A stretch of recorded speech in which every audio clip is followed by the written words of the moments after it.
Okay, so we just disassembled it, reassembled it. Now I'll go over a few things. This is your butterfly valve, all controlled by carburetor. Air in, air out. When you first start your car, you hammer the gas, right? Twice. Well, I have a mechanical fuel pump, so I pump it twice.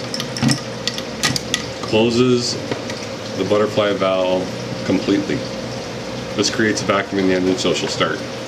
As soon as she starts, your choke pull off, which is connected here. It's connected here. Creates a vacuum. And like I said, its sole purpose is to pull this back. It gets sucked in, there's a little diaphragm in there, it gets sucked in, and it opens your valve, butterfly valve, just a little bit so it gets enough oxygen to keep running. And this stays open like that throughout the whole process of driving. And then, as this is staying open, your car is running right now and idling high because you have an idle, your settings here on the linkage. Right now it's set to high idle. You can see it's on the highest spot. You move the screw in and out just to play with it. I got the highest one. There's a little notch there, another little one, and then your lowest idle, which is when you do your, every time you kick off, press your accelerator pump, it'll move to each spot as the butterfly valve opens. So I got it set now, so it's like that, and say, so you see where that setting is.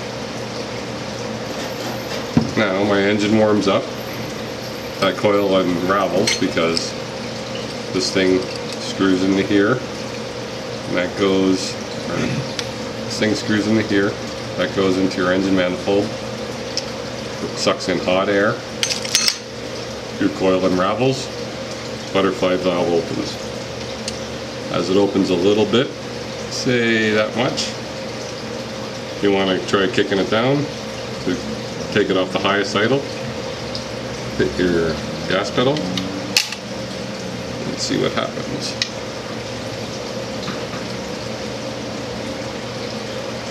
Now I'm down to a little bit of a lower spot, so I'm idling a little less. Well, keeps heating up. Butterfly valve opening. Press the throttle again.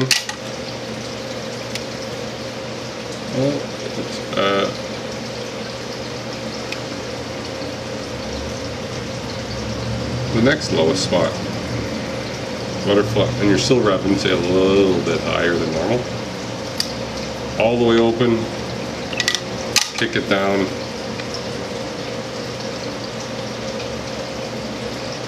You're locked in at the lowest spot.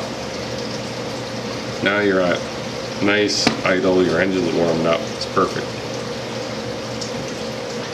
What you do now, if you didn't do it previously, get a timing gun, time your engine. I timed mine to 10 degrees above 10 degrees for a 351 Windsor. And then take a tachometer, hook it up to your ignition coil. If unless you want to just keep walking in and out of your vehicle checking it out, and take a vacuum gauge, what I did, since your engine's warmed up, doesn't matter, plug your vacuum gauge into here, get your vacuum gauge going, and set your idle speed with this thing here. Turn the screw in, it'll pull the accelerator forward, turn it out, it'll make it go back. Set your idle speed to about 850 RPMs. Once that's set, time for your idle control screws. Right now they're set at the factory at 2.5 turns out, so screw one in until your engine starts to stumble, turn it out at half a turn, do exactly the same to the other side, all at the time, watching your vacuum gauge. You want the highest possible vacuum while maintaining your idle speed. Your idle speed's probably going to pick up, so you're going to, once you got them turned in and turned out your half, change your idle speed by using this, drop it down to your 850 RPMs by looking at your tachometer.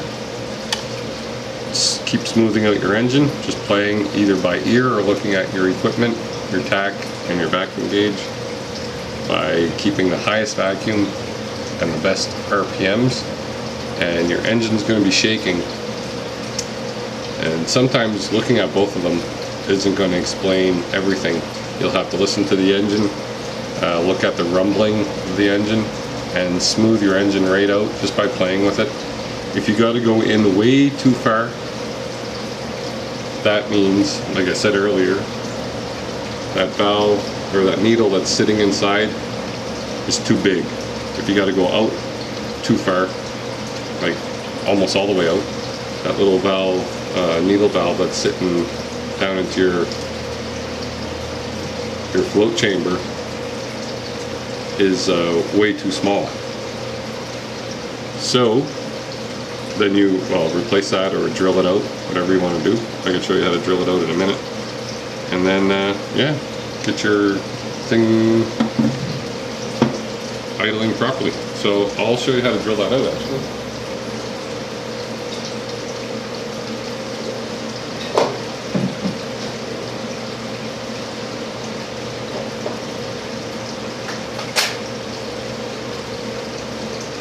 So that's that valve I was telling you about, my little needle. This one's really, really small. The one in there is bigger. So if you want it bigger, because if you unscrew it all the way out and you're wondering why, it's because this is too small. Take it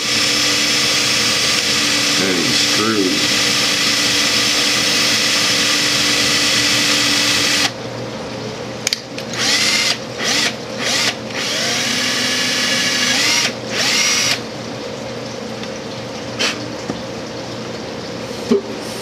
Blow through it, make sure there's nothing in there, and screw some more.